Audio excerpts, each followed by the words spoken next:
ఆయనని మహిమపరుస్తున్నామంటే దేవుడు మనకిచ్చిన ఈ గొప్ప ఆధిక్యతనే. ఇటువంటి ఆధిక్యత అందరికీ లేదండి. ఇటువంటి సంతోషము అందరి జీవితాలలో లేదండి. ఇటువంటి యొక్క ఉత్సవము అందరూ జరుపుకోవట్లేదండి. ఏర్పాటు చేసుకున్న వారము మనము కాబట్టి ఇటువంటి ఉత్సవాన్ని మనము జరిగించుకుంటున్నాం. బైబిల్ గ్రంథంలో యేసుక్రీస్తు ప్రభువారు లోకానికి రావడానికి ఆయన ఏర్పాటు చేసుకున్న సాధనము ఎవరు అని మనం చూసుకున్నట్టయితే కన్యక అయిన మరియా అన్నమాట. ఎవరంటండి? కన్యక అయిన మరియా. యేసుక్రీస్తు కాలములో ఆయన జన్మించే సమయానికి ముందు మరియలు ఒక 5 నుండి 7 వరకు మరియలు ఉన్నారనమాట. ఎంతమంది అండి? 5 నుండి 7 వరకు మరియలు, రకరకాల మరియలు ఉన్నారనమాట. కానీ వీరందరినీ ఆయన పక్కకు త్రోసి పుచ్చి ఆయన ఎవరిని ఏర్పాటు చేసుకున్నాడంటే కన్యక అయిన మరియని ఏర్పాటు చేసుకున్నాడు.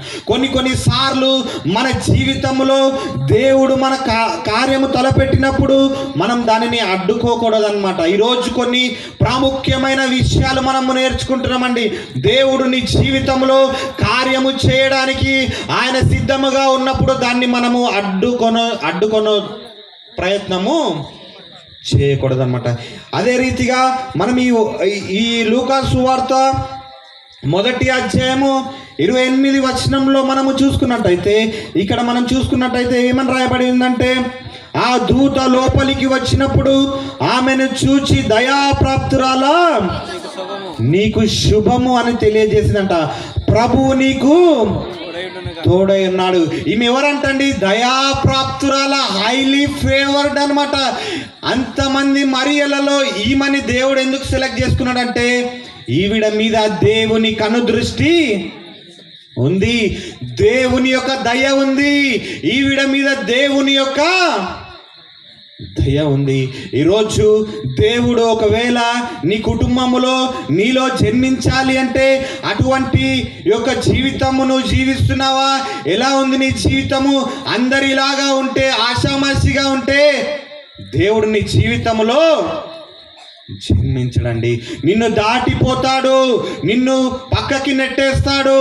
దేవుడి రోజు అసలైన క్రిస్మస్ ఏమిటి అంటే ఆయన మన జీవితంలో జన్మించడమే అసలైన క్రిస్మస్ అన్నమాట. when God interrupts your life, మనం ఏమి చేయాలి అంటే we need to obey him అన్నమాట. దేవుడు నీ జీవితంలో కొన్ని సార్లు అలజడులు సృష్టిస్తూ ఉంటాడు.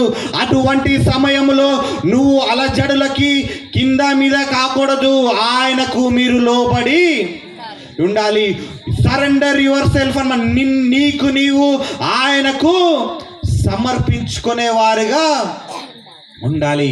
ఒక మాటలో చెప్పాలంటే కొద్దిపాటి వినయము, విధేయత ఆవిడ జీవితాన్నే మార్చేసినట్టుగా మనము చూస్తున్నాం. ఎవరైనా ఒప్పుకుంటారా అండి? ఎవరైనా ఒప్పుకుంటారా? పెళ్లి కాక ముందు గర్భము ధరించడానికి ఎవరైనా ఒప్పుకుంటారా? ఎవరు ఒప్పుకోరు. చిన్నపాటి విధేయత, అయా నీ చిత్త ప్రకారంగా జరగనివ్వు అని ఆమె ఎప్పుడైతే ఆమె నోటితో ఒప్పుకుందో అప్పుడు దేవుడు ఆవిడ జీవితంలో కార్యము చేసినట్టుగా చూస్తున్నాం.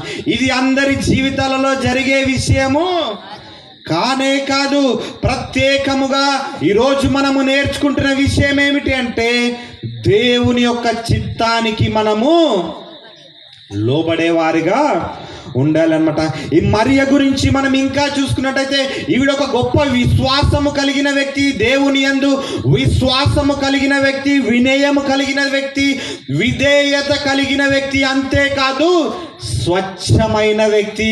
ఆవిడ యందు ఏ పాపమును లేదు. ఒకసారి నీవు ప్రశ్న వేసుకుంటావా? దేవుడు ఈ రాత్రి నీ జీవితంలో ఆయన జన్మించాలి, ఆయన నీ జీవితంలో అడుగు పెట్టాలి అంటే అటువంటి పరిస్థితులు మనము అనుకూలంగా ఉందా లేదా ఒకసారి మనము ప్రశ్న వేసుకుందామండి. ఆవిడ ఎంతో విశ్వాసము కలిగిన వ్యక్తి, స్వచ్ఛమైన వ్యక్తి, విధేయత కలిగిన వ్యక్తి, వినయము కలిగిన వ్యక్తిగా చూస్తున్నాం. దేవుడు ఆయన లోకంకి రాక మునుపు ఆయన ఏం చేస్తున్నాడంట? దావీదు కొమ్మన చిగురు వస్తుంది అని రాయబడింది అనమాట. ఆయన ఒకరిని ఏర్పాటు చేసుకుంటే అంతటితోటి అయిపోదు. వారిని, వారి కుటుంబాన్ని, వారి పిల్లలని, పిల్ల తరములని సహితము ఆయన ఆశీర్వదించే గొప్ప దేవుడు అనమాట. ఈ మరియమ్మ గారు కూడా దావీదు యొక్క సంతతికి చెందిన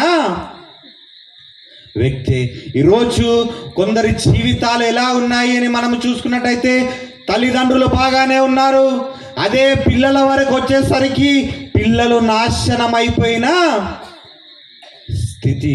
ఇంకా మన జీవితంలో కార్యం జరగట్లేదు, ఇంకా మన జీవితంలో అద్భుతము జరగట్లేదు అని ఎందుకు అని మనం ప్రశ్న వేసుకుంటే ఆ క్రమశిక్షణ మిస్ అవుతుంది, ఆ స్వచ్ఛత మిస్ అవుతుంది, ఆ వినయము మిస్ అవుతుంది, ఆ విశ్వాసము సన్నగిల్లిపోతూ వస్తుందన్నమాట. ఈవిడ నేర్పిస్తున్న పాఠం ఏమిటి అంటే, మంచిగా జరుగుతున్న ఆవిడ జీవితములో ఒకసారి దూత వచ్చి ఆవిడను అడ్డుకున్నట్టుగా మనము చూస్తున్నాం. ఈ వచనాన్ని ఇంకా మనం కింద చూసుకున్నట్టయితే 28వ వచనాన్ని మనం ఇంకా చదువుకున్నట్టయితే, ఆ దూత లోపలికి వచ్చి ఆమెను చూచి, దయాప్రాప్తురాలా నీకు శుభము అని అక్కడ రాయబడి, ప్రభువు నీకు తోడై ఉన్నాడని చెప్పాను. ఇమ్మానుయేలు అను దేవుడు, ఆ పదమునకు అర్థము తోడై ఉండే దేవుడు. ఆయన పుట్టిన తర్వాత ఆ పేరు పెట్టి ఉన్నారు, కానీ అంతకంటే ముందే రాయబడిన మాట ఏమిటంటే, నేను నీకు మరియమ్మకి చెప్తున్నాడు అనమాట, నువ్వు దేనికి భయపడవలసిన అవసరము లేదు, ప్రభు నీకు తోడై ఉన్నాడు. ఈ రాత్రి ప్రభు మనకు తోడై ఉన్నాడా? ప్రశ్న వేసుకుందామండి. ఆయన మన తోడుగా ఉంటే ఎందుకు మనకిన్ని బాధలు? ఆయన మనతో ఉంటే ఎందుకు ఇన్ని కష్టాలు? ఆయన మన జీవితంలోకి ఆహ్వానిస్తే ఎందుకు ఇంత నష్టాలు? ఆయనని ఆహ్వానించిన ఆ ఓడలో ఉన్న వారిని మనము చూసుకున్నట్టయితే, గాలి తుఫానులు వచ్చినప్పుడు గద్దించగలిగిన గొప్ప దేవుడు అని బైబిల్ సెలవిస్తుంది అనమాట. నీ జీవితంలో దేవుడు నీకు తోడుగా ఉంటే నీ జీవితంలో వచ్చే ఎలాంటి గాలి తుఫానులైనా గద్దించగలిగిన గొప్ప దేవుడు అని మనం చూసుకుంటున్నామండి. అంతేకాదు 30వ వచనంలో చూసుకున్నట్టయితే ఆవిడ తొందరపాటు పడుతుందన్నమాట. ఆమె ఆ మాటకు ఏం చేసిందంట? బహుగా తొందరపడింది. ఈ రోజులలో మనం చేస్తున్న అతిపెద్ద తప్పిదం ఏమిటి అంటే తొందరపాటు పడడం అన్నమాట. తొందరపాటు నిర్ణయాలు పనికి రావు. తొందరపడకూడదు. ప్రతి విషయంలో మనం తొందరపడితే పనులు నిదానమే ప్రధానమని చెప్పినారు కదా పెద్దలు. కాబట్టి తొందరపాటు నిర్ణయాలు, తొందరపాటుగా నువ్వు అనే మాటలు, నీ కాలు జారినా నువ్వు తీసుకోవచ్చు, కానీ నోరు జారితే నువ్వు తీసుకోలేవు. ఏదైనా తప్పు జరిగిపోతే దాన్ని సరిదిద్దుకోవడం అనేది అంత సులువైన పని. మంచివాడిగా లోకములో ఉన్నప్పుడు నీ జీవితము అయ్యేంత వరకు మంచివాడిగా నువ్వు పేరు సంపాదించుకొని ఆ పేరుని కాపాడుకొని ఉండాలి అంటే చాలా కష్టము. కానీ అరే వీడు చెడ్డవాడ్రా అనడానికి సెకండ్ కూడా పట్టదు. ఒప్పుకుంటారా అండి? నా మాటకి ఏకీభవిస్తారా? మంచివాడిగా పిలువబడడానికి ఎన్నో తిప్పలు, ఎన్నో కష్టాలు పడాలి. చెడ్డవాడు అనిపించుకోవడానికి ఒక సెకండ్ చాలు అనమాట. తొందర పడిందంట. ఏం చేసిందంట ఈవిడ? బహు తొందర పడింది. మనము కూడా చాలా విషయాల్లో చాలా నిర్ణయాలు తీసుకునేటప్పుడు కానీ మనం ఏం చేస్తుంటామంట? తొందరపాటు నిర్ణయాలు. ఆ సెకండ్కి నీకు అది పర్వాలేదనిపిస్తుందేమో, కానీ నువ్వు తీసుకున్న నిర్ణయము అది కొన్ని సంవత్సరాలు గడిచిన తర్వాత దాని నుండి వచ్చే పర్యవసానము మనము అనుభవించాల్సి వస్తుంది. కాబట్టి భయపడకుము అని అక్కడ రాయబడి ఉన్నట్టుగా మనం 30వ వచనంలో మనం చూసుకున్నట్టయితే ఈ శుభవచనమేమిటో అని ఆలోచించుకొనుచుండగా దూత మరియా భయపడకుము. ఏం చేయొద్దంటుండే అక్కడ దూత ఏం చెప్తుందంట? భయపడకుము. ఈరోజు ప్రతి విషయానికి భయపడుతూ బ్రతకాల్సిన దినాలలో మనం ఉంటున్నాం. ఏ రోగం వస్తుందో, ఎటు నుండి ఏదొచ్చి గుద్ది చంపేస్తుందో, లేకపోతే ఏ తుఫాన్ వస్తుందో, ఏమైపోతామో అని భయాందోళన కలిగిన జీవితాన్ని మనము జీవిస్తూ ఉంటాం. దేవుని నమ్ముకొని దేవుడు నీతో ఉంటే దేనికి భయపడే అవసరము లేదు. ఒకవేళ నువ్వు ఉంటే ఇక్కడ ఉన్న నీ తల్లిదండ్రులతో లేకపోతే నీ పిల్లలతో ఉంటావు. ఒకవేళ నువ్వు మరణిస్తే నీ పితరులను నువ్వు కలుసుకుంటావు. అంతకంటే ఇంకేమీ జరగదు. క్రైస్తవ జీవితంలో పునర్జన్మ ఉండదు, కానీ పునరుద్ధానము ఉంటుంది. పునర్జన్మ అంటే పిల్లిలాగానో, నక్కలాగానో, కుక్కలాగానో, కాకిలాగానో మరలా జన్మిస్తామనేది క్రైస్తవ జీవితంలో ఉండదు. కానీ క్రైస్తవ జీవితంలో ఏముంటుందయ్యా అని మనము చూసుకున్నట్లయితే పునరుద్ధానం ఉంటుంది, తిరిగి లేచుట అనేది ఉంటుంది.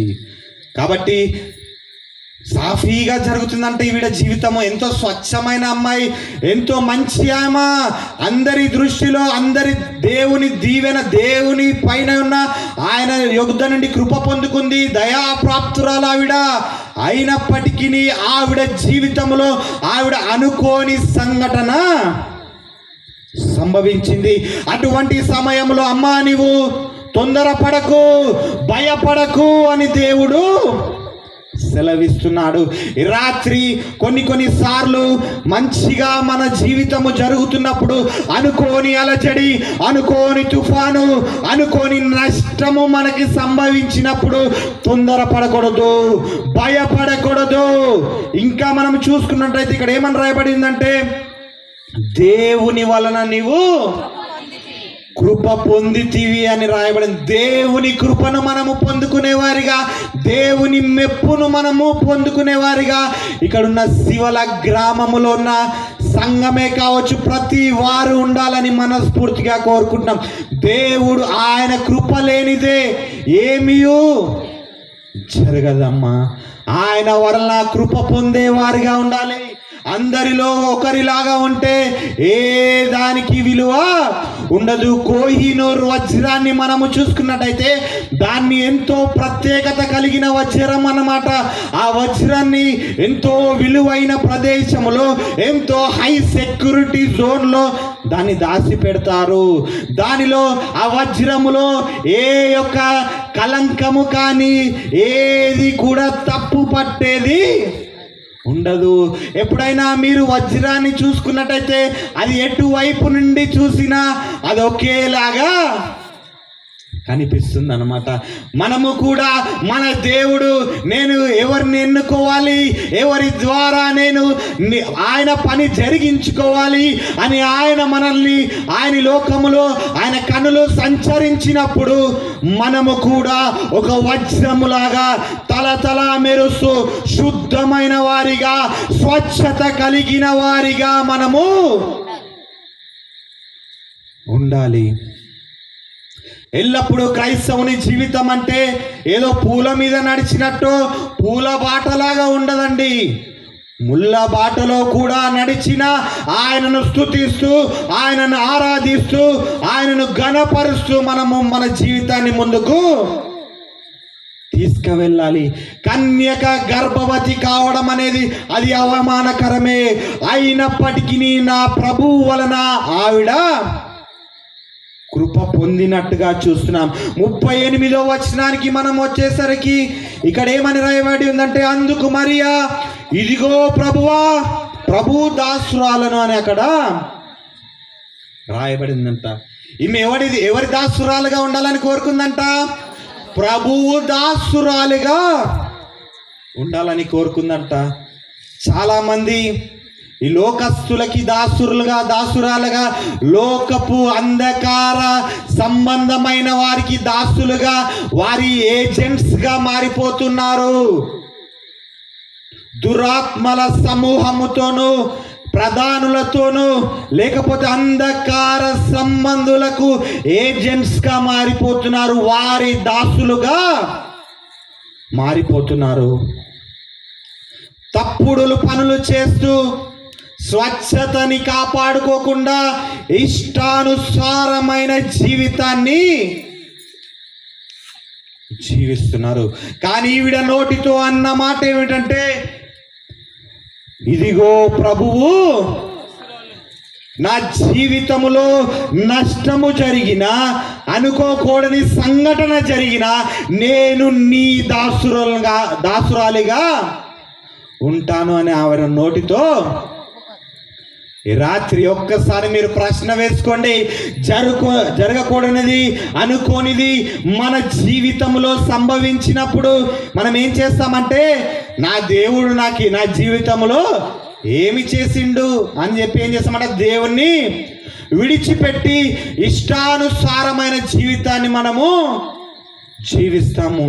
మన జీవితంలో మనం అనుకున్నట్టు కాకుండా, సాఫీగా కాకుండా, ఎలా పడితే అలా జరిగినప్పటికీ మనము దేనికి లొంగకుండా ఆయన దాసునిగా, ఆయన దాసురాలిగా ఉండాలని దేవుడు కోరుకుంటున్నాడు అన్నమాట. ఈ మరియమ్మ గారు మనకు నేర్పించిన మొదటి విషయం ఏమిటి అంటే, అనుకున్నట్టుగా నీ ప్రయాణము సాగకపోయినను, ఎన్ని అవమానాలు ఎదురైనను ఏంటంట, ఆయన దాసురాలిగా ఉండడం కొరకు ఆమె ముందుకు వచ్చినట్టుగా చూసారు. అదే 38వ అధ్యాయము కంటిన్యూషన్ మనం చూసుకున్నట్టయితే, నీ మాట చొప్పున. ఎవరన్నా అంటారా అండి ఈ మాట? అనగలుగుతారా ఈ మాట? నీ మాట చొప్పున నాకు, నా మాట చెప్పున నువ్వు చెయ్యి అంటలేదు. ఆవిడ అన్న మాట ఏమిటంట, నీ మాట చెప్పున.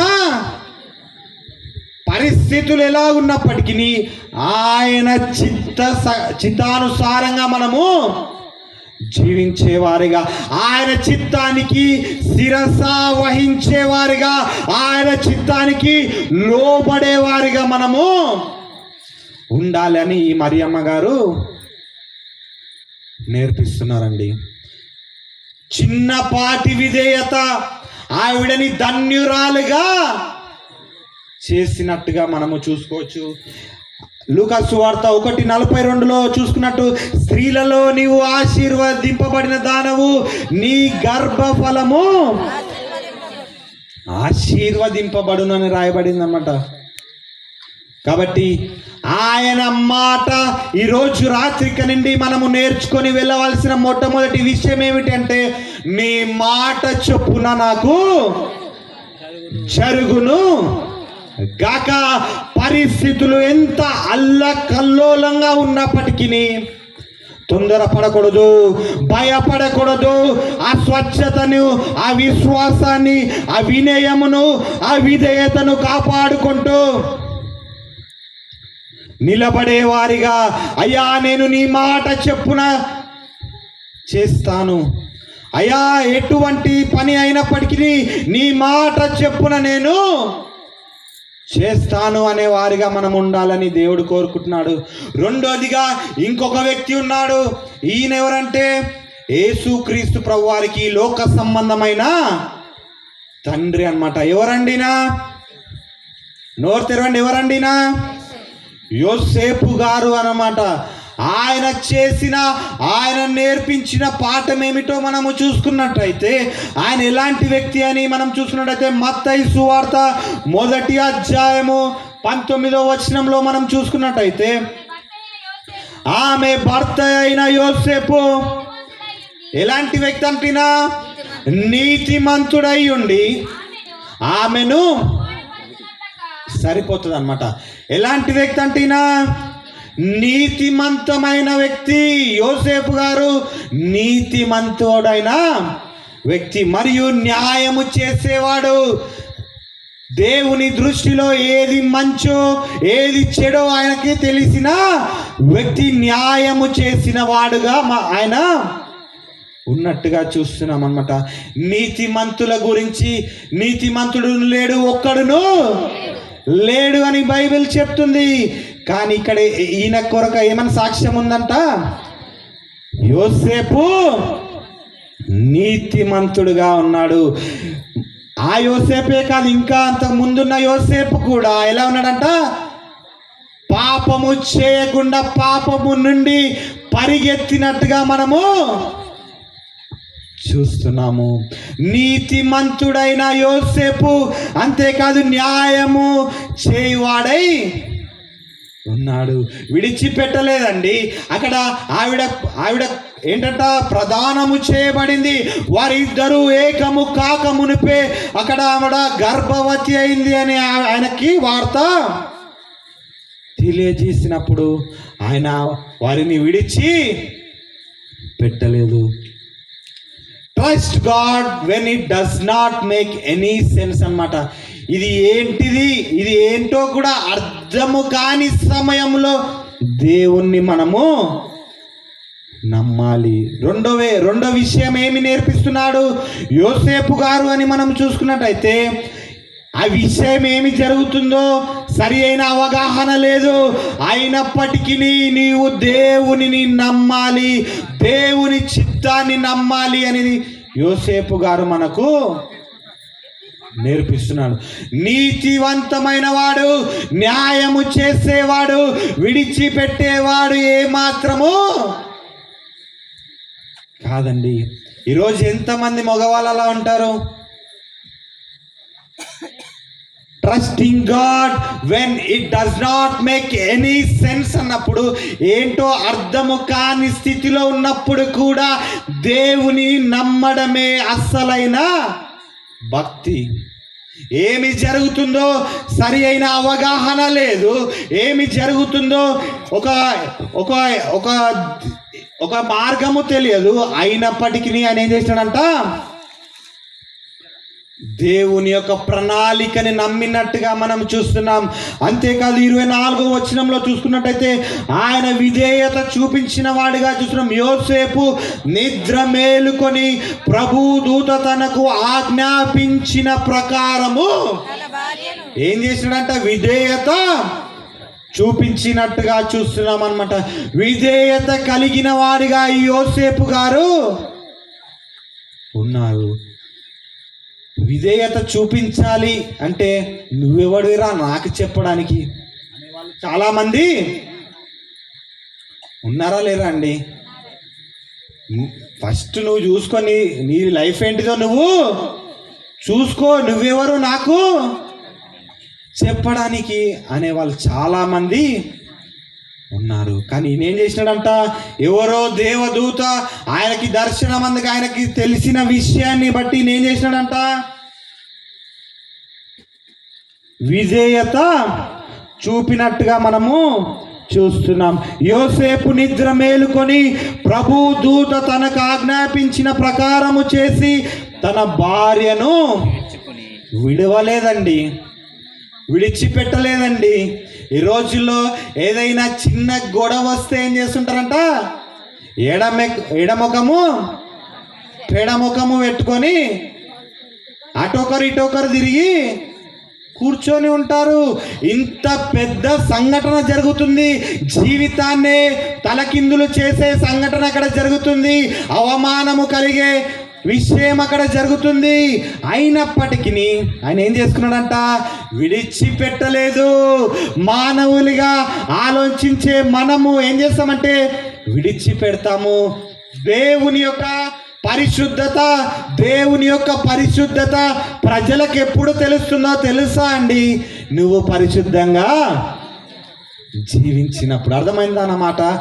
దేవుని యొక్క ఆ యొక్క పరిశుద్ధత ఎప్పుడు ప్రజలకు తెలుస్తుందో తెలుసా అండి, ఆయన యొక్క పరిశుద్ధత ఎప్పుడు తెలుస్తుందో అని మనము చూసుకున్నట్టయితే, మనము పరిశుద్ధులుగా జీవించినప్పుడు ఆయన ఆవిడను చేర్చుకున్నట్టుగా చూసిన తన భార్యను చేర్చుకునినట్టుగా నీతిమంతుడైన వాడు, న్యాయవంతుడైన వాడు విడిచిపెట్టేవాడు కాదు, అవమానపరిచేవాడు కాదు, ఆవిడని చేర్చుకున్నట్టుగా ఈరోజు క్రైస్తవులుగా ఉంటున్న మనము చిన్న చిన్నవి ఏవైనా జరుగుతూనే తట్టుకోలేకపోతున్నాం. యోసేపు గారు మనకు నేర్పిస్తున్న విషయం ఏమిటంటే ఓర్పు, సహనము, విధేయత కలిగిన వారమై ఉండాలి. వినయపూర్వకమైన మరియు స్వయ నియంత్రణ కలిగిన వ్యక్తి, సెల్ఫ్ కంట్రోల్ కలిగిన వ్యక్తి. ఆవిడ ఏంటంట, గర్భము ధరించిన తరువాత ఆ శిశువు పుట్టే అంతవరకు ఆవిడని ఎరగకుండెను అని రాయబడినట్టుగా మనం బైబిల్లో self control is the most powerful thing in a man's life అన్నమాట. ఒక మానవుని జీవితంలో సెల్ఫ్ కంట్రోల్ లేకపోతే ఆడేంటంట, ఒక బండికి బ్రేకులు లేని లారీని మనము హైవే మీద విడిచిపెడితే అది ఎంత నష్టము చేస్తుందో అంతకంటే ఎక్కువ నష్టము జీవితంలో సంభవిస్తుంది. జాగ్రత్త ప్రియ సహోదరి సహోదరుడా, సెల్ఫ్ కంట్రోల్ కలిగి మనము జీవించాల. స్వయ నియంత్రణ కలిగి మనము జీవించేవారుగా మనం ఉండాలి. యోసేపు గారు నేర్పిస్తున్న పాఠం ఏమిటి అంటే ఆయన నమ్మకమైన వాడు, నీతిమంతుడు, న్యాయమైన వాడు. ఆయన అవమానపరచనులక ఆయన ఏమి చేసి ఉన్నాడు అంటే ఆవిడని చేర్చుకున్నట్టుగా చూస్తున్నామండి. కొన్ని సార్లు మనము దేవుని యొక్క చిత్తము మన జీవితములో జరిగింది అంటే దానికి ఏం చేయాలంట, ఒబే కావాలి, విధేయత చూపించాలి. తిరిగి ప్రశ్నలు వేయడము కాదు, కానీ దానికి విధేయత మనము చూపించేవారిగా ఉండాలి. 20వ వచనంలో మనం చూసుకున్నట్టయితే అతడు ఈ సంగతులను గూర్చి ఆలోచించుకొనుచుండగా ఏం చేసినాడంట, ఆలోచించుకొనుచుండగా ఇదిగో ప్రభుదూత స్వప్నమందు అతనికి ప్రత్యక్షమై, దావీదు కుమారుడవైన యోసేపు, నీ భార్య అయిన మరియను చేర్చుకొనుటకు భయపడకుము అని ఇక్కడ కూడా భయపడకుము అని చెప్పినట్టుగా చూస్తున్నాం అన్నమాట.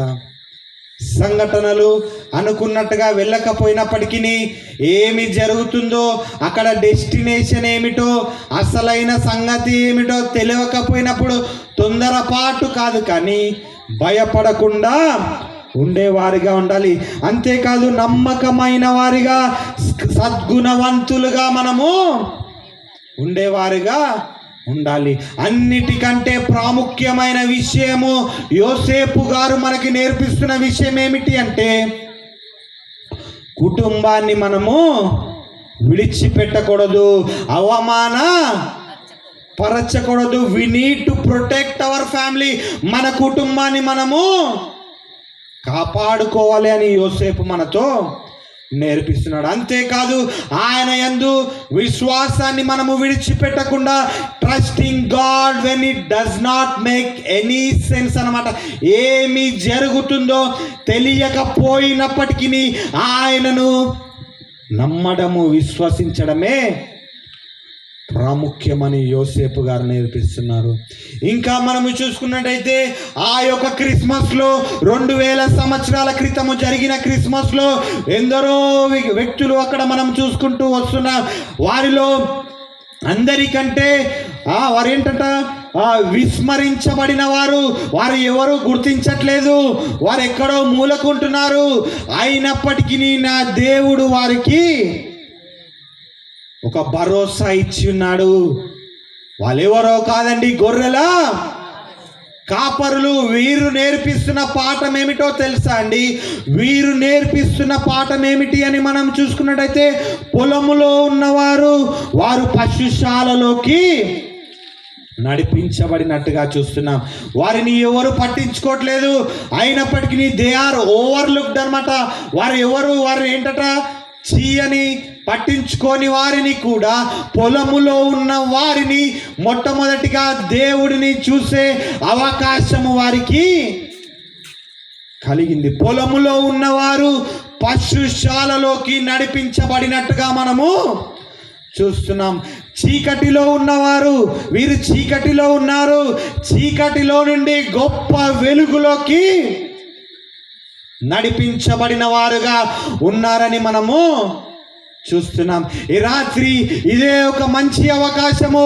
ఎలా పడితే అలా జీవిస్తున్నావా, చీకటిలో ఉన్నావా, ఏదో ఒక మూలకి ఉండి ఈ వాక్యాన్ని వింటున్నావేమో, దేవుడు సూటిగా నీతో మాట్లాడుతున్న విషయం, నీవు దేవునికి కావాలి. దేవుడు నిన్ను ఈ లోకానికి పంపి ఉన్నాడంటే ఏదో అనుకోకుండా యాక్సిడెంటల్గా జరిగిన విషయము కాదు. నీ పట్ల ఆయన ఒక గొప్ప ప్రణాళిక కలిగి ఉన్నాడు అని గుర్తించు. ఈరోజు నువ్వు అనుకుంటున్నావేమో, నన్ను ఎవరు గుర్తించట్లేదు కదా, చూసి చూడనట్టు విడిచిపెడుతున్నారే అనుకుంటున్నావేమో. దేవునికి నీవు కావాలి. దేవుడు నీ జీవితంలో గొప్ప కార్యము చేయడానికి సిద్ధముగా ఉన్నాడు. విడిచిపెట్టబడిన వారుగా, విసర్జించబడిన వారిగా, విస్మరపరచబడిన వారిగా ఉన్న వారిని దేవుడు ఎన్నుకున్నట్టుగా మనము చూస్తున్నాం. పొలములో నుండి వారు పశుశాలలోకి వెళ్ళినట్టుగా చూస్తున్నాం. చీకటిలో ఉండి గొప్ప వెలుగుని చూసినట్టుగా మనము చూస్తున్నాం. భయములో ఉన్న వారికి సంతోషము కలిగినట్టుగా చూస్తున్నాం. రాత్రి ఏ విషయంలో అయినా నువ్వు భయపడుతున్నావా? భయములో నుండి నీ భయాలన్నీ తీర్చివేస్తాడు. నీ పరిస్థితులని, నీ స్థితిగతులను మారుస్తాడు. నీ యొక్క పరిస్థితులను మార్చి నిన్ను ఒక గొప్పవానిగా, గొప్ప వెలుగులోకి నడిపించే నా గొప్ప దేవుణ్ణి గుర్తెరుగమ్మా. ఇటువంటి సదవకాశం మరలా మన జీవితంలో రాకపోవచ్చు. ఏ పరిస్థితి ఎప్పుడు ఏమి సంభవించినో మనకు తెలియదు. ఇంతకు ముందు దూరస్తులుగా ఉన్నారు, ఎక్కడో ఒక మూలకి వారు పని చేసుకుంటున్నారు. ఇప్పుడు వారు ఆయనకు సమీపస్తులుగా చేయబడ్డారు. ఎవరండి వీరు? గొర్రెల కాపరులు. లూకాసు సువార్త 2వ అధ్యాయము 15వ వచనాన్ని మనము చూసుకున్నట్టయితే, ఆ దూతలు పరలోకమునకు వెళ్ళిన తరువాత ఆ గొర్రెల కాపరులు జరిగిన ఈ కార్యమును ప్రభువు మనకు తెలియజేయించి ఉన్నాడు. మనము బెత్లెహేము వరకు వెళ్ళి చూతము రండని ఒకరితో ఒకరు చెప్పుకున్నట్టుగా చూస్తున్నాం. వీరి విశ్వాసము కొద్ది విశ్వాసమే ఉంది, అల్ప విశ్వాసులుగా ఉన్నారు. వీరు ఎప్పుడైతే ఈ యొక్క సంఘటన వీరి జీవితంలో జరిగిందో, వీరి విశ్వాసము సరళిందంట, వీరి విశ్వాసము సరళంగా మారిందంట, వీరి విశ్వాసము అధికము చేయబడినట్టుగా మనము చూస్తున్నామండి. అంతేకాదు, ఎప్పుడు గొర్రెల కాపరులు వీరేం చేస్తున్నారు అని మనం చూసుకున్నట్టయితే 8వ వచనంలో మనం చూసుకున్నట్టయితే, ఆ దేశములో కొందరు గొర్రెల కాపరు పొలములో ఉండి రాత్రి వేళ ఏం చేస్తున్నారంట, వీరు తమ మందను, వీరు సరళము చేయబడిన వారు మాత్రమే కాదు, విశ్వాసములో సరళము చేయబడిన వారు మాత్రమే కాదు, మెలకుగా ఉండేవారు. ఎలా ఉండేవారంటే, వీళ్ళు రాత్రి వేళ తమ గొర్రెలను కాచుకొని చుండిరి. వీరు మెలకుగా ఉండేవారు. ఏ సమయమైనా మన జీవితంలో దేవునికి ఇష్టము లేనిది ఏదైనా జరిగినా, లేకపోతే నీవు నాశనం అయిపోయేది ఏదైనా జరగాలి అంటే నువ్వు అలర్ట్గా లేనప్పుడే జరుగుతుంది అనమాట. ఒకసారి మనం చూసుకుందాం, ఇండియా పాకిస్తాన్ బార్డర్ కావచ్చు, ఇండియా బంగ్లాదేశ్ బార్డర్ కావచ్చు, ఇండియా చైనా బార్డర్ కావచ్చు, మన సైనికులు 24 గంటలు కనురెప్ప కూడా కొట్టకుండా వారు గస్తీ కాస్తూ ఉంటారు. వారు ఒక్క 10 నిమిషాలు వారు ఆ బార్డర్ని విరిచి పక్కకు వెళ్తే చాలా గొప్ప యుద్ధము జరుగుతుంది. అయినప్పటికీ వారు ఏంటంట, ఎంతో ప్రాణాలు సహితము తెగించి వారు ఆ బార్డర్స్లలో గస్తీ కాస్తూ ఉంటారు. నిన్ను నన్ను సురక్షితముగా భద్రపరుస్తూ ఉంటారు. మనకు ఉండవలసిన మంచి లక్షణం ఏమిటి అంటే మెలకుగా ఉండే లక్షణము. ఆత్మీయమైన స్పర్శ కలిగి ఉండాలి. ఆత్మీయమైన స్పర్శ కలిగి ఉండాలి. చనిపోయిన చేపకి బ్రతికిన చేపకి విలువ ఒకటే ఉంటుందా అండి? హైదరాబాద్లో అయితే చనిపోయినది రేటు తక్కువ, బ్రతికినది రేటు ఎక్కువ అండి. మరి ఇక్కడ చేపలు ఎక్కువ దొరుకుతాయి కాబట్టి అన్నీ సేమ్ అయి ఉంటాయేమో, చెప్పండి. ఆత్మీయ స్పర్శ కలిగి మనము ఉండాలి, మెలకుగా ఉండాలి. ఈ గొర్రెల కాపరులు నేర్పించే విషయం ఏమిటి అంటే మెలకుగా రాత్రి కాల సమయంలో వాళ్ళు ఏం చేస్తున్నారంట, తమ మందను మేపుచున్నారు. మెలకుగా ఉండే లక్షణము, ఆత్మీయ స్పర్శ కలిగిన లక్షణము కలిగిన వారిగా మనము ఉండాలి. పైన పటారము, లోన లొటారము. అంటే చూడడానికి ఏమో గంభీరంగా అందంగా రకరకాలుగా కనిపిస్తూ ఉంటారు, ఎంతో అనుకుంటాము, కానీ లోన ఎలా ఉంటుందంట, ఆత్మీయంగా ఆరిపోయిన స్థితిలో ఉన్నామేమో. దేవుడు మనతో మాట్లాడుతున్నాడు ఈ రాత్రి. నీ స్థితి ఎలా ఉందో దేవునికి తెలుసు. నీ హృదయాంతరంగాలని ఎరిగిన గొప్ప దేవుడు. మెలకుగా ఉండు. ఒకవేళ నువ్వు ఆరిపోయే పరిస్థితిలో అయితే ఉన్నావేమో, జాగ్రత్త మిత్రమా. నీ జీవితాన్ని వెలిగించుకో, మెలకుగా ఉండు. నష్టము, గొప్ప నష్టము నుండి నువ్వు తప్పించుకునే అవకాశం ఉంటుంది. ఆ 15వ వచనంలో చూసుకున్నట్టయితే ఎప్పుడైతే ఈ వర్తమానము వారికి తెలియచేయబడిందో వారు ఏం చేసుకున్నారంట, ఒకరితో ఒకరు పంచుకున్నట్టుగా చూస్తున్నాం. ఈరోజు ఈ సంతోషము, ఈ శుభము, ఈ యొక్క ఆనందము నీ వరకే ఉంటే అది సరిపోదమ్మా. ఒకరితో ఒకరు ఏం చేయాలంట, పంచుకోవాలి. Christmas is not living but it's giving అన్నమాట. నువ్వు జీవించడము కాదు, నీ అంతలా నువ్వు సెలబ్రేట్ చేసుకోవడం కాదు. క్రిస్మస్ ఈజ్ గివింగ్ అన్నమాట. It's shows the unity of Christianity. క్రైస్తవములో ఉన్న గొప్ప, వారి యొక్క గొప్ప యూనిటీని తెలియజేసేదిగా ఉంది ఈ క్రిస్మస్ యొక్క శుభ సందర్భము. ప్రపంచ దేశములలో నెలల నుండి 2 నెలల నుండి సుమారుగా ఎంతో అంగరంగ వైభవముగా ఈ పండగని జరుపుకునేవారిని చూస్తున్నాం. మనము కూడా ఈ భారతదేశములో ఈ గ్రామములో నిలబడి ఇంతగా సంతోషముగా ఆయనను ఆరాధించుకుంటున్నాం, ఆయనని మహిమపరుస్తున్నాం, ఆయనను ఘనపరుస్తున్నాం. నశించిపోతున్న వారిని వెదికి రక్షించుటకే నా దేవుడు ప్రత్యక్షమాయను. ఈ శుభవచనము, ఈ శుభవార్త నీ వరకే ఉంటే అది వ్యర్థము. ఒకరితో ఒకరు పంచుకునే వారిగా ఉండాలి.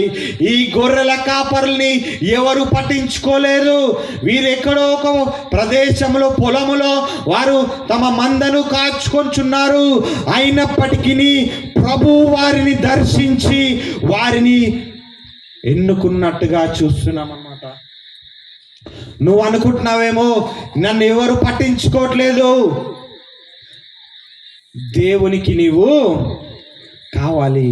లాస్ట్ టైం నేను చెప్పినట్టుగా ఆ 100 గొర్రెలున్నప్పటికీ ఆయన తప్పిపోయిన ఆ ఒక్క గొర్రెను కూడా విడిచిపెట్టలేదండి.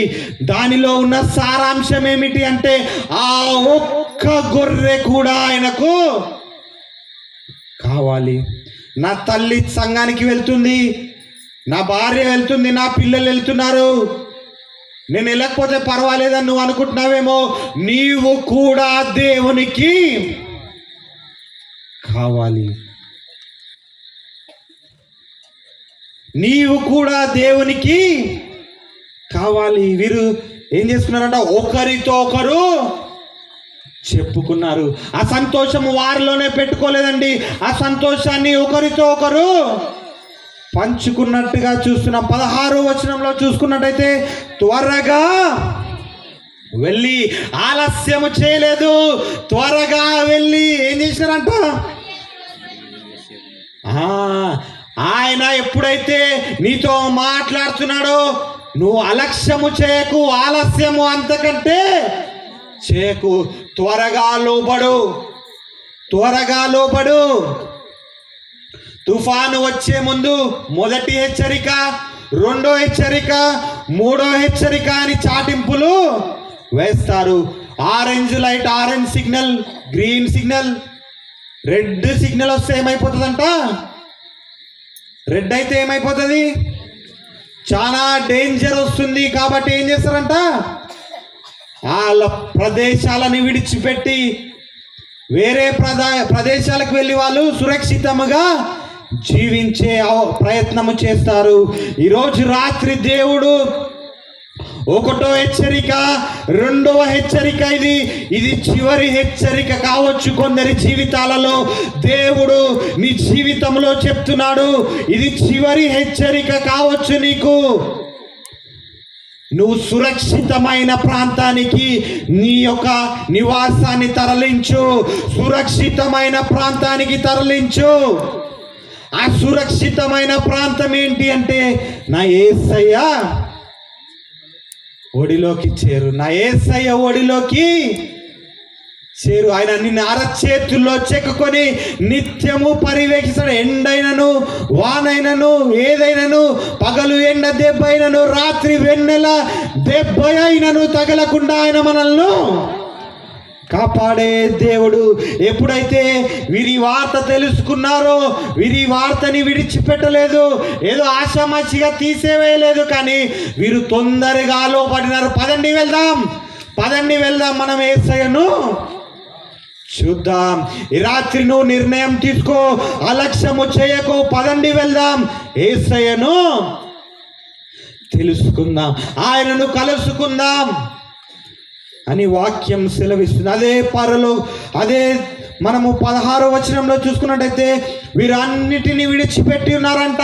వీరి కలిగిన ఆధారమైన ఆ గొర్రెలను విడిచిపెట్టి ఉన్నారు, వీరి బ్రతుకు తెరువుని విడిచిపెట్టి ఉన్నారు, వీరి జీవనాధారాన్ని విడిచిపెట్టి ఉన్నారు, జీవనాన్ని విడిచిపెట్టి ఉన్నారు, సర్వాన్ని విడిచిపెట్టి ఉన్నారు, వారి పెట్టుబడులను సహితము విడిచిపెట్టినట్టుగా చూస్తున్నాం అన్నమాట. దేవుని కొరకు నువ్వేం విడిచిపెడుతున్నావు? దేవుని కొరకు మనం ఏం విడిచిపెడుతున్నాం? ప్రశ్న వేసుకుందాం అండి. గొర్రెల కాపరులు నేర్పిస్తున్న విషయం ఏమిటి అంటే వారు పట్టించుకోలేని స్థితిలో ఉన్నారు, వారిని ఎవరు గుర్తించట్లేదు. అయినప్పటికీ మొట్టమొదటిగా నా యేసయ్యను పశువుల పాకలో చూసేవారిగా అటువంటి గొప్ప ఆధిక్యతను వారు పొందుకున్నట్టుగా మనము చూస్తున్నాం. ఈ రాత్రి నిన్ను ఎవరు పట్టించుకోవట్లేదేమో, నా యేసయ్యకు నువ్వు కావాలి. నా యేసయ్యను చూసే ఆధిక్యత, ఆయనను కలుసుకునే ఆధిక్యత, ఆయనతో సహవాసము చేసే ఆధిక్యత దేవుడు ఇస్తానంటున్నాడు. ఈ గొర్రెలు కాపరులు నేర్పించిన విషయము, వారు చూచిన దానిని, విన్నదాన్ని, ప్రతి దాన్ని వీరు ఏం చేస్తున్నారంటే అందరికీ ప్రచురము చేసినట్టుగా చూస్తున్నాం. 20వ వచనంలో మనం చూసుకున్నట్టయితే అంతటా గొర్రెల కాపరులు తమతో చెప్పబడినట్టుగా తాము విన్న వాటిని, కన్న వాటిని గూర్చి దేవుని మహిమ పరుచుచు స్తోత్రము చేయుచు తిరిగి వినినది, కనినది, చెప్పబడినది అన్నీ కూడా వారు ఏం చేస్తున్నారంట? ప్రచురము చేయొచ్చు వెళ్ళినట్టుగా మనం చూస్తున్నాం.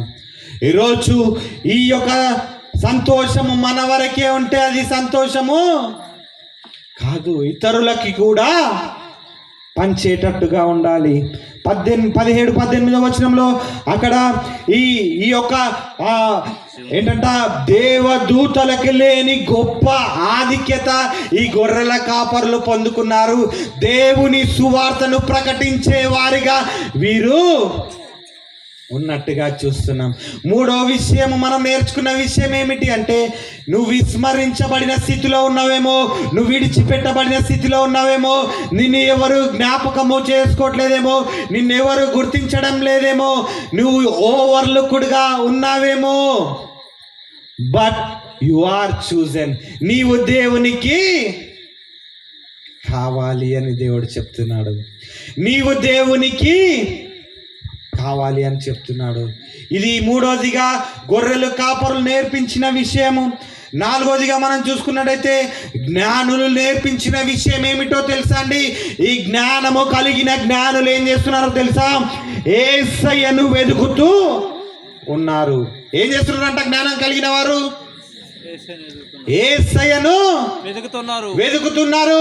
ఇదేదో వింతైన నక్షత్రము వెలిసిందే. ఈ నక్షత్రముని వారు ఏం చేస్తున్నారంట?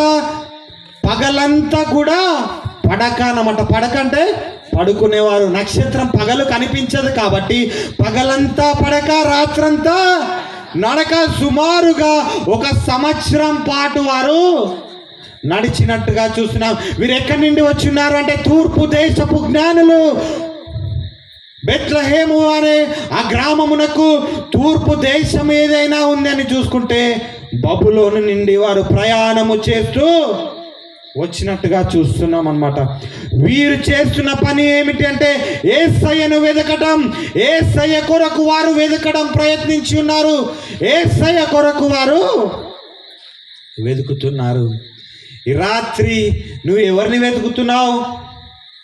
ఏం కావాలి నీకు? యేసయ్యను వెతుకుతున్నామండి.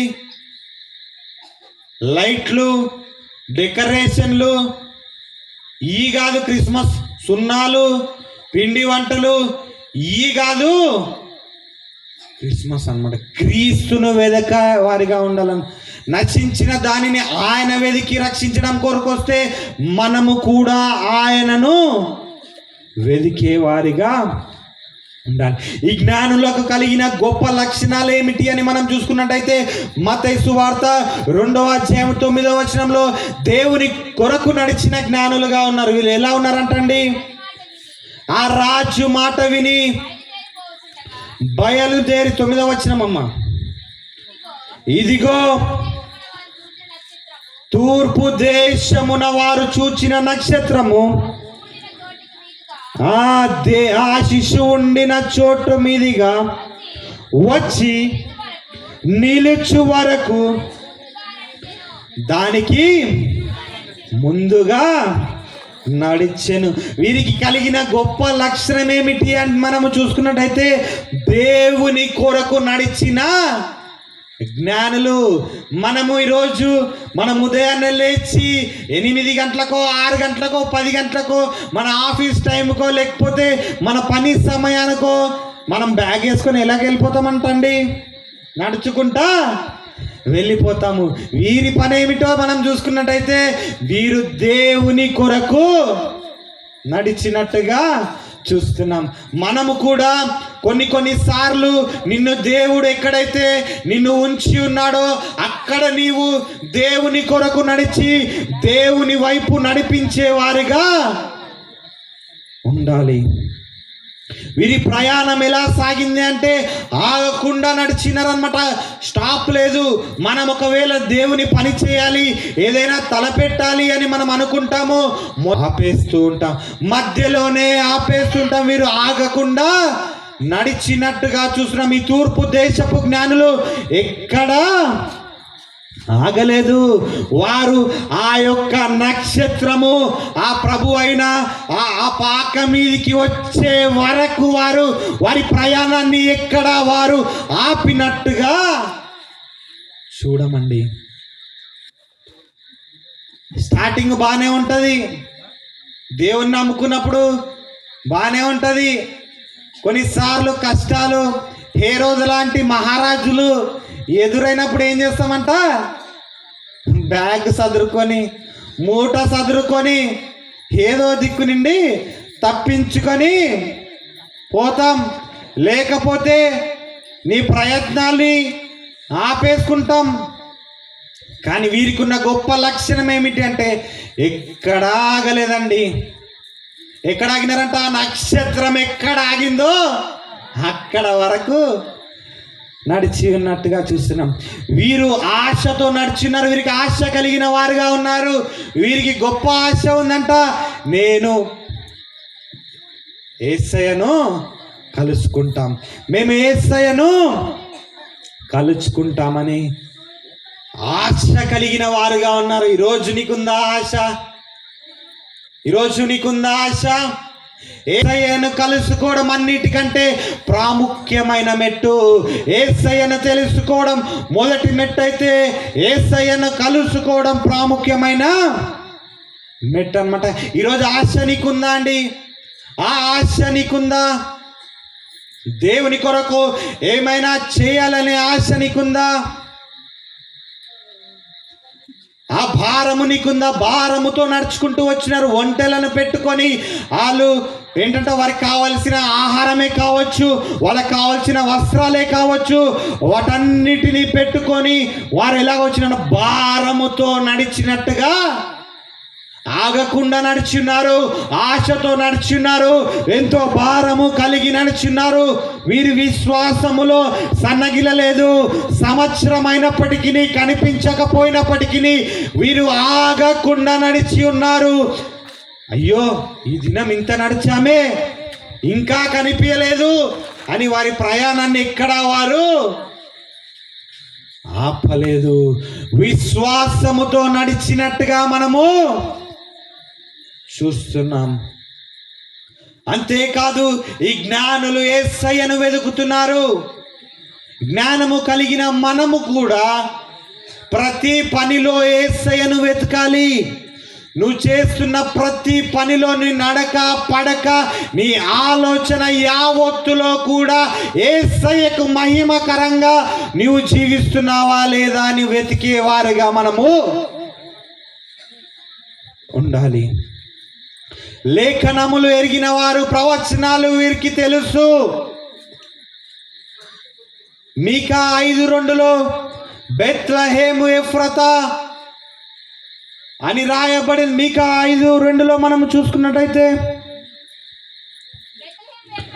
బెత్లెహేము ఎఫ్రాతా యూదా వారి కుటుంబములో నువ్వు స్వల్ప గ్రామమైనను నా కొరకు ఇశ్రాయేలీలను ఏలబోవాడు.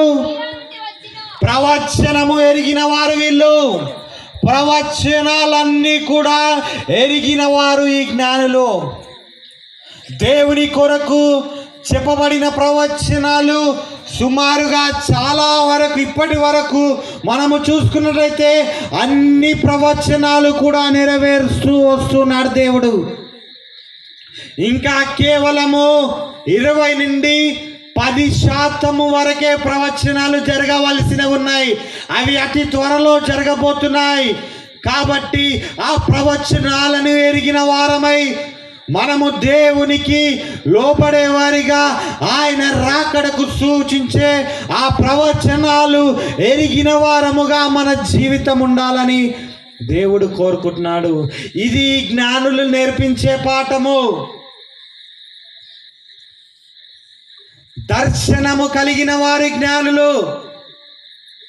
దర్శనము కలిగిన వారి జ్ఞానులు ఎలా పడితే ఎలా నడిచిన వారు కాదు.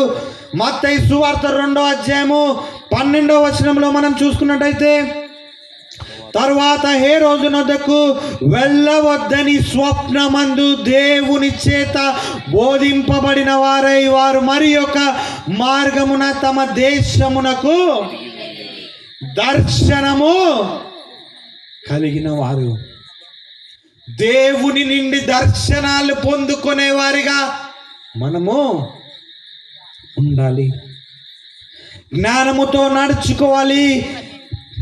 ఈ జ్ఞానులను పోలి మనము కూడా జ్ఞానముతో నడుచుకునే వారిగా ఉండాలి. ఈ జ్ఞానులని పిలువబడే వారిని చేసిన పని ఏమిటి అని మనం చూసుకున్నట్టయితే, జ్ఞానులం కదా అని వీరు కాలర్ ఎగిరేసుకోలేదండి. వీరు చేసిన పని ఏంటో, వీరు చేసిన పని ఏమిటో మీకు తెలుసా? వీరు ఆయన ఎదుట సాగిలపడినట్టుగా చూస్తున్నాం. ప్రపంచ దేశములో ఉన్న ప్రతి జ్ఞానము కలిగిన వ్యక్తి ఏదైనా ఒకటి కనిపెట్టాడు అంటే అది క్రీస్తు లేనిది అది లేదు. ప్రతి దానికి మూలము క్రీస్తే. క్రీస్తు లేనిదే చరిత్రకు అర్థము లేదు. అయినప్పటికీ వీరు జ్ఞానవంతులము కదా అని విర్రవీగలేదు. కానీ వీరు చేసిన మొదటి పని ఏమిటి అంటే, ఈ 11వ వచనంలో సాగిలపడడం చేసి ఉన్నారంట. ఆయన ఎదుట సాగిలపడి ఉన్నారంట.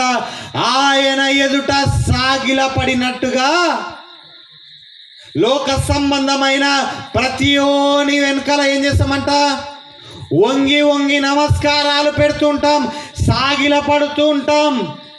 ఏదో వాడి దగ్గర నుండి దయ పుట్టించుకోవాలి, వాడి దగ్గర నుండి మెప్పు పొందుకోవాలి, లేకపోతే వాని దృష్టిలో పడాలని ఎన్నో ప్రయత్నాలు చేస్తూ ఉంటాం. కానీ ఈ జ్ఞానము కలిగిన జ్ఞానులు చేసిన మొదటి పని ఏమిటి అని మనము చూసుకున్నట్లయితే, ప్రభు ఎదుట ఇంటిలోనికి వచ్చి తల్లి అయిన మరియను ఆ శిశువును చూచి సాగిలపడి ఉన్నారన్నమాట. ఎప్పుడైతే మనము మన ఇంటిలోకి వెళ్ళి మన గృహములో ఆ తలుపు వేసుకొని మోకరించి ఎప్పుడైతే ఆయనకు ప్రార్థిస్తామో, ఆయన ఎదుట సాగిలపడడం ప్రారంభిస్తామో, లోకములో ఉన్న ప్రతి ఒక్కరు నీ ఎదుట వచ్చి సాగిలపడతారు. నువ్వెవరు ముందు సాగిలపడే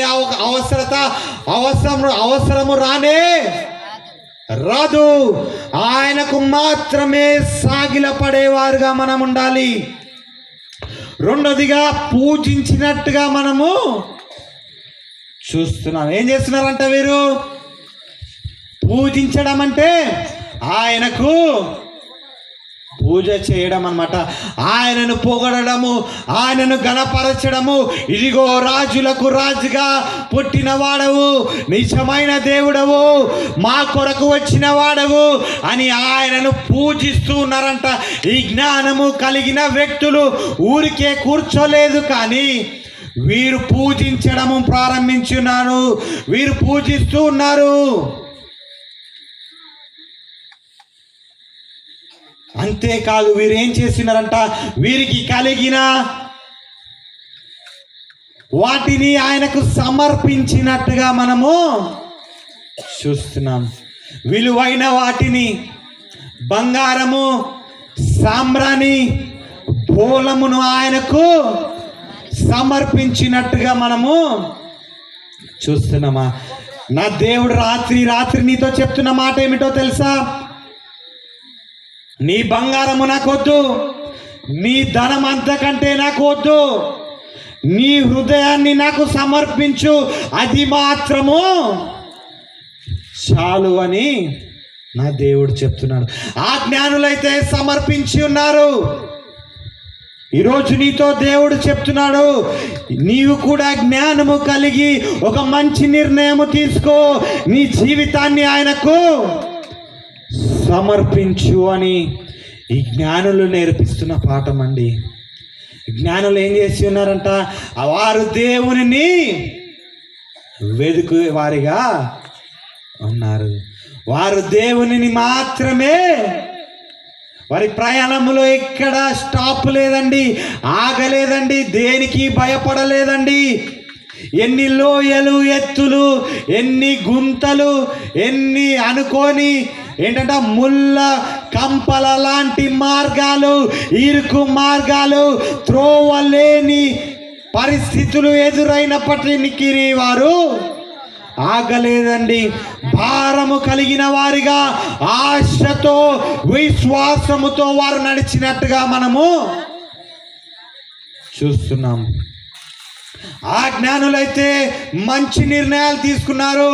ఆయన ఎదుట సాగిలపడ్డారు, ఆయనకు పూజించారు. అంతేకాదు ఆయనకు సమర్పించుకున్నట్టుగా మనము చూస్తున్నామండి. ఈ రాత్రి దేవుడు నీతో మాట్లాడుతున్నప్పుడు నీ హృదయాన్ని నీవు ఆయనకు సమర్పించు. అలక్ష్యము చేయకు. ఒక జ్ఞానిగా నువ్వు ఉన్నావు ఈ లోకంలో, ఒక మంచి నిర్ణయం తీసుకో. నీ జీవితమే మారిపోతుందండి. ఒక్కసారి ఆయన నీ హృదయంలోకి ఆహ్వానించు, నీ జీవితమే మారిపోతుంది. ఆ సంతోషము, ఆ క్రిస్మస్ యొక్క ఆనందము నీవు అనుభవిస్తావు. ఇది జ్ఞానులు నేర్పించిన పాఠము. ప్రతి కథలో ఒక శత్రువు ఉన్నట్టు, ప్రతి ఒక్క చిత్రములో ఒక విలన్ ఉన్నట్టు, ఈ క్రిస్మస్ లో కూడా ఒక విలన్ ఉన్నాడంట. ఎవరండి చెప్పండి? ఎవరైనా? హేరోదు రాజు. ఈయన కూడా ఒక పాఠం నేర్పించున్నాడంట. ఆ పాఠం ఏమిటో తెలుసా? ఈ హేరోదు రాజు నేర్పించిన పాఠం ఏమిటో తెలుసా? హేరోదు రాజు ఏం చేసి ఉన్నాడంటే, ఆయన చాలా శక్తివంతమైన వాడు అనుకున్నాడు. పరలోకపు శక్తి ముందు ఈ లోకపు శక్తి పని చేయదు. పరలోకపు ప్రభుత్వము ముందు ఈ లోకపు ప్రభుత్వాలు పని చేయవు. ఈయన నేర్పించిన పాఠం ఏమిటి అని మనం చూసుకున్నట్టయితే, రాజైన హేరోదు దినములందు యూదా దేశపు బెత్లెహేములో ప్రభు జన్మించినట్టుగా మనము చూస్తున్నాం. అతనితో కూడా యెరూషలేము వారందరూ కూడా ఏమైపోయినారంట? కలవరపడినట్టుగా చూస్తున్నాం. దేవుడు కార్యము చేస్తే నీ శత్రువు సైతము కలవరపడతాడు. ఈ క్రిస్మస్ లో దేవుడు నీ జీవితంలో కార్యము చేస్తే, ఆయన నీ జీవితంలో జన్మించి నీ యొక్క జీవితాన్ని, ఇంతకు ముందు నీ జీవితము ఎవరికి ఇష్టము లేని జీవితముగా ఉందేమో, గొంగలి పురుగు లాంటి జీవితముగా ఉందేమో, పాపముతో నిండిపోయిన జీవితముగా ఉందేమో, నీవు మారి మంచివాడిగా అవుతే నీ శత్రువైన సాతాను కలవరపడతాడు. అరే ఇలాగ అనుకుంటాడు అనమాట. ఏం చేస్తాడు? వీడు వాడేనా? ఏమనుకుంటాడండి? వీడు వాడేనా? ఇన్ని రోజులు నేను చెప్పినట్టు చేసినాడు, తాగుడికి బానిస అయి ఉన్నాడు, లేకపోతే లోక సంబంధమైన విషయాలకు బానిస అయిపోయి ఉన్నాడు. అరే ఈ క్రిస్మస్ జరిగిన తర్వాత వీడి జీవితం మారిపోయింది. మంచి నడవడిగా ఉన్నాడు. ఇంతకు ముందు జీతము 1000 రూపాయలు వస్తే 100 రూపాయలు ఇంటికి తెచ్చేవాడు, ఇప్పుడు 1000కి 1000 ఇంటికి తెస్తున్నాడే. ఏం చేస్తాడు సాతాను గాడు? కలవరపడిపోతాడు. ఇది కదండి మార్పు అంటే. కలవరపడతాడు. అతనితో కూడా యెరూషలేములో ఉన్న వారందరూ కలవరపడినట్టుగా మనము చూస్తున్నాం.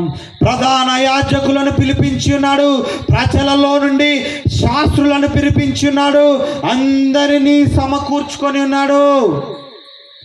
ఏంటిది? ఏం జరుగుతుంది ఇక్కడ? నాకేమీ అర్థం అవ్వట్లేదు.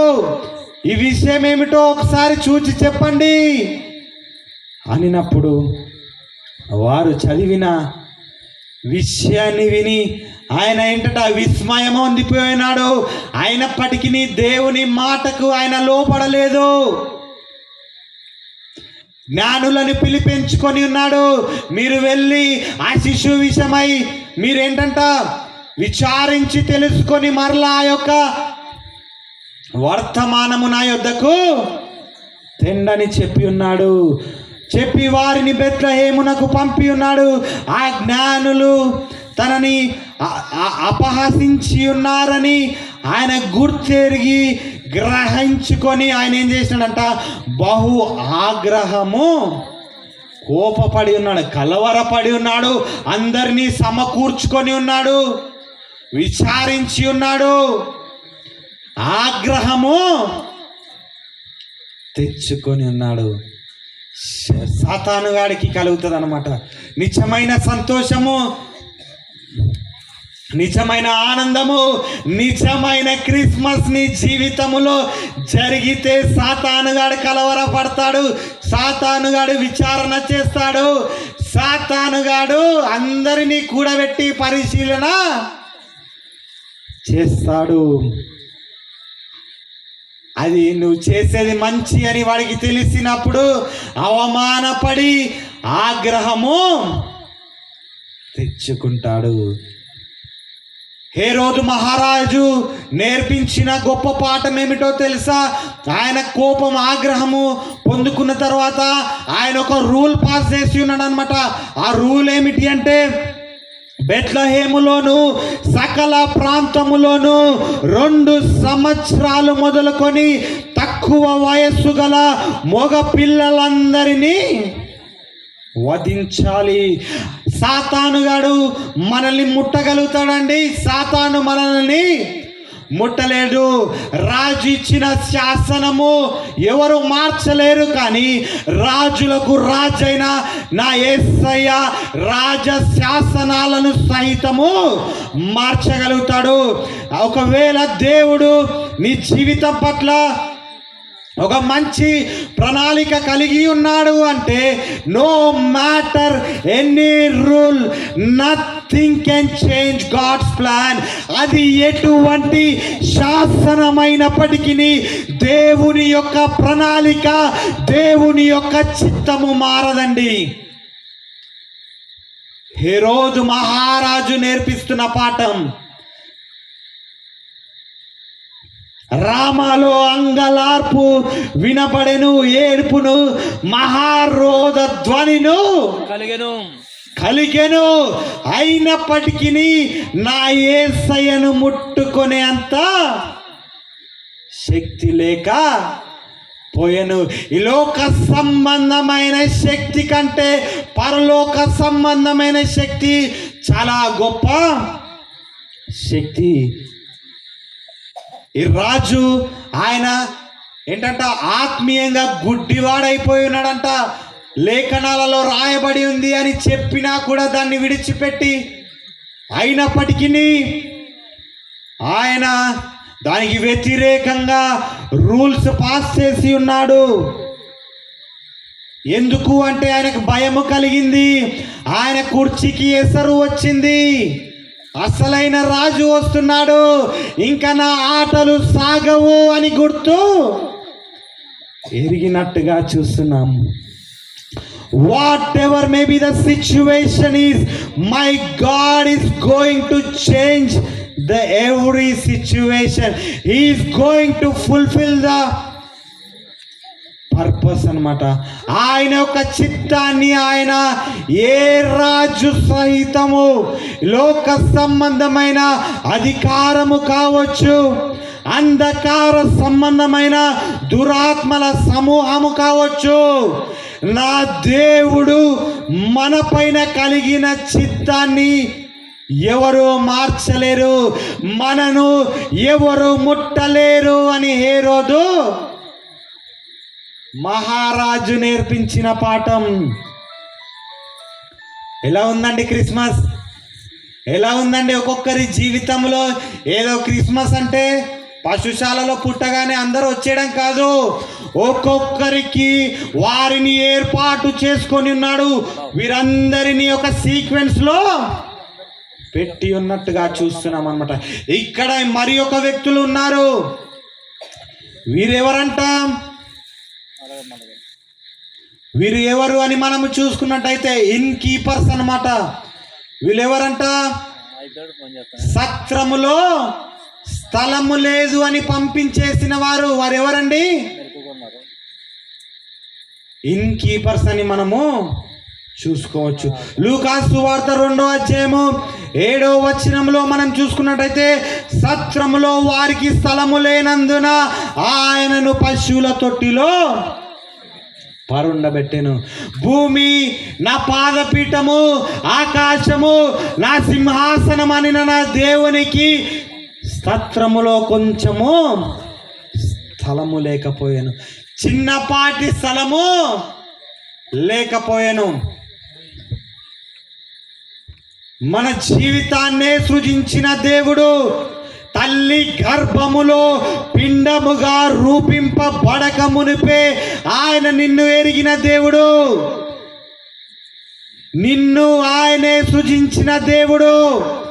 కానీ నీ హృదయములో ఆయనకు స్థానము లేదు.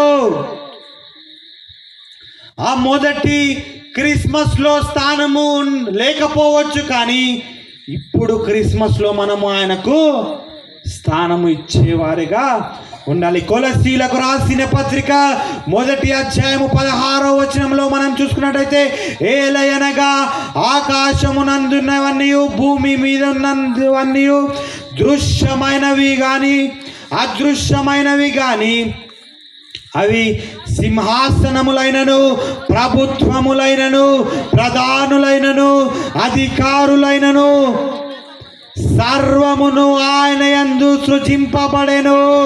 సర్వము ఆయన ద్వారానే ఆయనను బట్టే సృజింపబడెను. ఆయనకు తల దాచుకోవడానికి స్థలము లేకపోయెను.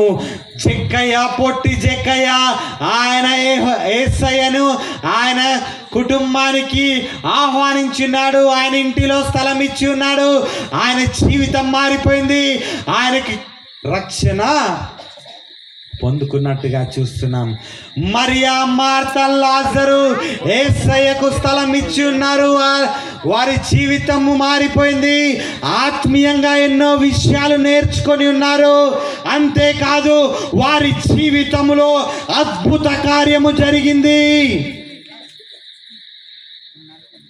చనిపోయిన వారిని లేపినట్టుగా మనము చూస్తున్నాం.